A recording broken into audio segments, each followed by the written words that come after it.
لیکن میرے نبی نے فرمایا تھا کاش میری ماں زندہ ہوتی تو تم لوگ دیکھتے میں کیا کرتا.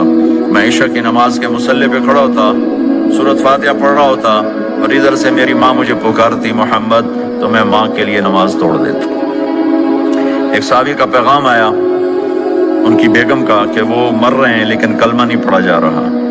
تو آپ تیزی سے اس کے گھر گئے, دیکھا تو وہ بول رہے ہیں. آپ نے کہا کلمہ پڑھو. کہا جی نہیں پڑھا جاتا. ویسے بول رہے ہیں نہیں پڑھا جاتا. آپ نے پوچھا اس کے والدین میں کون زندہ ہے؟ کہا جی ماں زندہ ہے. آپ نے کہا بلاؤ. کہ ماں آ گئی. آپ نے کہا تم اس سے ناراض ہو؟ کہا جی ناراض ہوں. کیا ناراضگی ہے؟ کہ یا رسول اللہ بدتمیزی سے بولتا تھا, بس اور کوئی ناراضگی نہیں. بہت نیک بچہ ہے, تہجد بھی پڑھتا ہے, روزے بھی رکھتا ہے, قرآن بھی پڑھتا ہے. مجھ سے بولتا ہے تو سخت ہو کے بولتا, ریش ہو کے بولتا.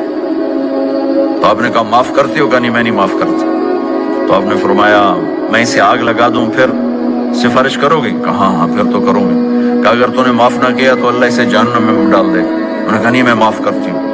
جب ماں نے کہا میں معاف کرتی ہوں, آپ نے کہا کلمہ پڑھو, تو اس نے کہا لا الہ الا اللہ, اور اس کی جان نکل گئی.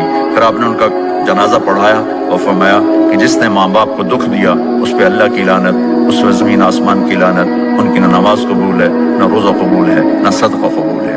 تو مجھے آپ اکثر نوجوان نظر آ رہے ہیں, آپ فیملیز والے ہیں, اپنے ماں باپ کو عزت دیں, اپنے ماں باپ کے پاؤں دھو کر بھی ان کی دعا لے لیں. وہ دعا آپ کو کہاں سے کہاں پہنچا دے گی. ماں باپ کی دعائیں وہ کام کرتی ہیں جو نہ امریکن ڈالر کرتا ہے, نہ کینیڈین ڈالر کرتا ہے, نہ برٹش پاؤنڈ کرتا ہے, نہ پاکستانی ہندوستانی روپیہ کرتا ہے.